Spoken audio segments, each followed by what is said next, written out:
I'm Jake Butt, and I'm coming home with Campus Lore.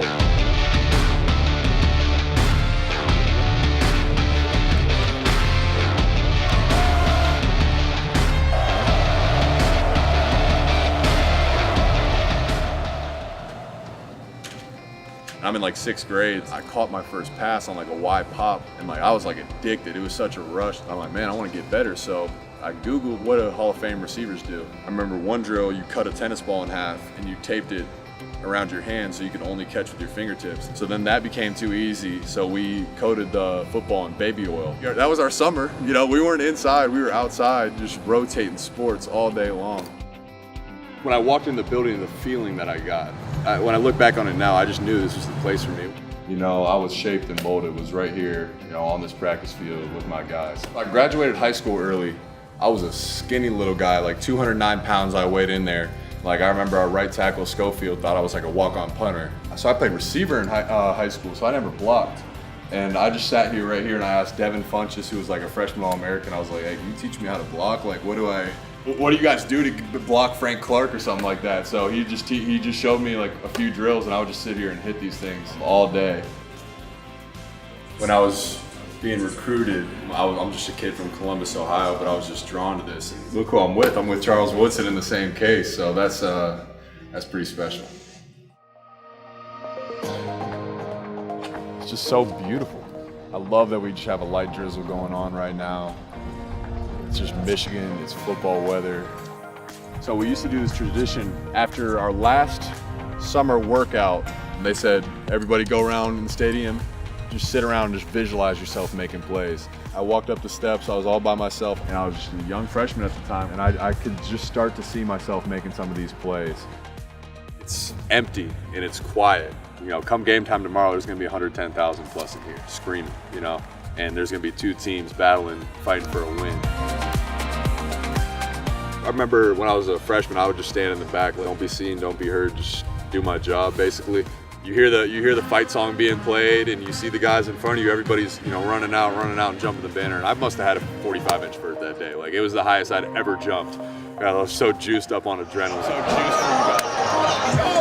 I think it was my very first play or my second play. Shane Morris came in, trips left, Y stick, and I saw the leverage of the linebacker, and I knew the ball was coming to me. And Shane's a lefty, so it spins different. I'm like, oh my God, I better catch this bad boy. And he zips it too, and I came right around, boom, the ball goes right here. I turned up, routine 7-yard catch, but my heart was pumping, probably faster than it ever did in my whole entire career. Each football represents a win. That's win number 1, 1879. 1-0. I don't know how they even got 1 point, but they probably weren't even playing the same football back then. Coach Harbaugh, I just learned so much from him. He's football. When Coach Harbaugh doesn't agree with you or see eye to eye, he has this look and you just feel so dumb. Like, he's seen so much about football, and you know you just feel yourself feeling more and more dumb as you continue talking. You're just like, all right, I'm gonna stop. Like, you know more than me about football. And then one time, we were running wheel routes wrong, apparently. Obviously, the only way for Coach Harbaugh to tell us was to show us. And he wears cleats everywhere. So gets out there and runs a wheel route and like pulls up. He's like limping back. We're like, Coach, you good? He's like, I think I just pulled my hamstring. So we're like, are you gonna get treatment? He's like, nah, treatment is for the weak. It's like steak and milk, that's all I need. All right, and I think to this day, he might still have a little hitch in his walk. Like, I think somebody sent me a Snapchat, like he might still have a little hitch in his walk from never getting treatment on his hamstring. Everything I pictured to be college football and what I wanted in my college experience and what I dreamed of, it's just perfectly represented by my experience in Michigan. The whole stadium was covered in snow on senior night. It was just white. And, you know, I was tearing up a little bit, just thinking, you know, how did 4 years go so fast? And I'm just kind of going through that again right now.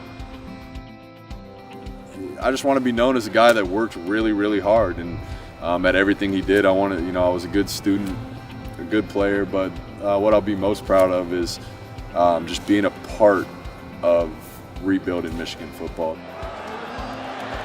I hope Michigan is great for the whole rest of my life. You know, I can think back to all the sacrifice we made as a team.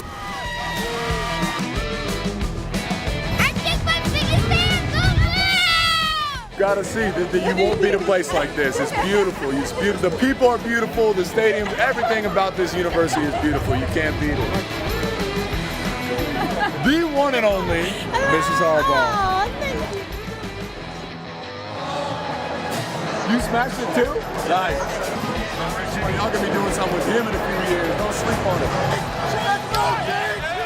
It's been great being home, interacting with these great fans here at the stadium, but we got to get back to the game. That's the number one thing.